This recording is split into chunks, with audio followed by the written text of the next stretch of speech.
চোখ রাখছে একেবি টিভির দিনের খবরে। সোমবার ফের একবার জিবি হাসপাতাল পরিদর্শন করলেন মুখ্যমন্ত্রী।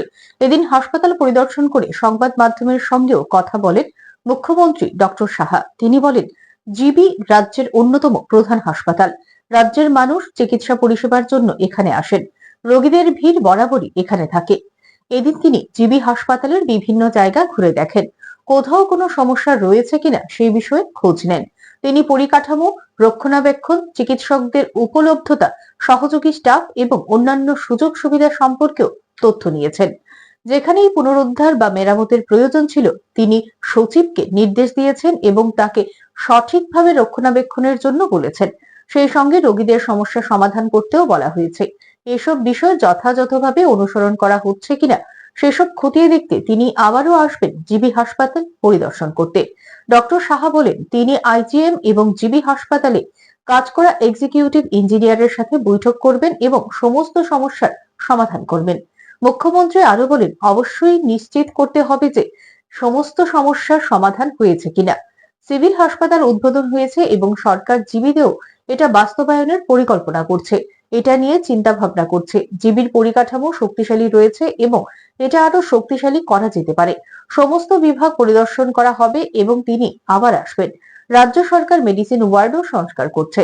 আগামী দিন বিভিন্ন পরীক্ষা নিরীক্ষার রিপোর্ট রোগীদের মোবাইলে পাঠানোর চিন্তা ভাবনা করছে সরকার, যাতে রোগীদের সুবিধা হয়। জিবি হাসপাতাল পরিদর্শনকালে এদিন মুখ্যমন্ত্রীর সঙ্গে ছিলেন স্বাস্থ্য দপ্তরের সচিব কিরণ গিত্তে, স্বাস্থ্য অধিকর্তা ডক্টর তপন মজুমদার, জিবি হাসপাতালের মেডিকেল সুপার সহ অন্যান্য আধিকারিক ও সিনিয়র চিকিৎসকগণ।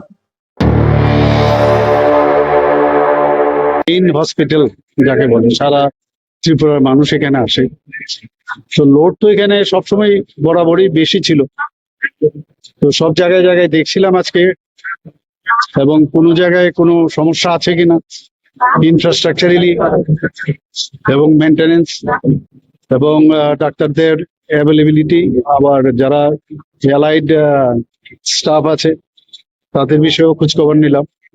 যেখানে যেখানে আমার মনে হলো এগুলো ঠিক করা প্রয়োজন, আমি আমাদের সেক্রেটারি মহোদয় আছেন আমার সাথে, ওনাকে আমি বলেছি এগুলো নোট ডাউন করার জন্য, এবং প্রপারলি যাতে মেনটেনেন্স হয় এবং প্রপারলি যাতে রোগীদের যে অসুবিধার বিষয়গুলো আছে সেগুলো যাতে অ্যাড্রেস করা হয়, সেই বিষয়ে আমি আজকে এখানে আমি অ্যাডভাইস করলাম এবং আমি ডিরেকশনও দিলাম। আমি আবার আসবো, দেখবো এগুলো হয়েছে কিনা।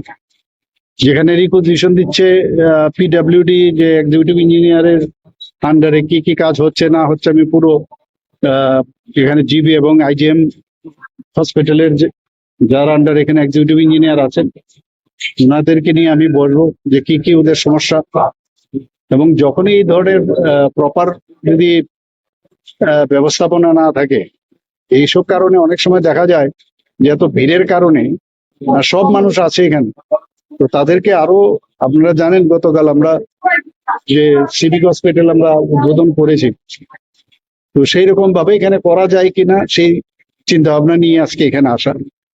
এবং যেহেতু ইনফ্রাস্ট্রাকচার মানে স্ট্রাকচারালি এখানে স্ট্রং, তো স্ট্রাকচার ভিতরে ইন্টারনালি সেটাকে ইচ্ছা করলেই করা যায়। সেই কথাবার্তা বলেছিলাম ফার্নিচারের বিষয়, মেডিসিন আমি এসেছিলাম এর আগেও, আমি আবার যাব, আজকে না হয় আরেকদিন আসবো। তো সব ডিপার্টমেন্টে আমি দেখবো, যেখানে যেখানে মনে হচ্ছে যে এগুলো ঠিক করা দরকার আমরা এগুলো করব।